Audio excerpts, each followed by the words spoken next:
In terms of fruits, the most popular item are berries, strawberries, raspberries, and so on. In general, most berries will work very well for freeze drying. If possible, use berries. I mean, for raspberries it's clear, but also for strawberries, find small strawberries that you can freeze in a rolling manner. That means you do not need to cut them, and they will just fit the drawers as one piece.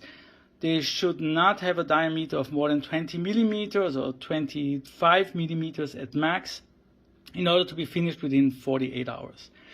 If you have to slice them, I suggest that you slice them onto the trays of the wave machine and then freeze them onto the trays and then dry them. If you pre-cut them, you may run into the problem they are going to stick to each other, and once they stick to each other, everything becomes very messy and difficult, and it's very, very hard to dry them.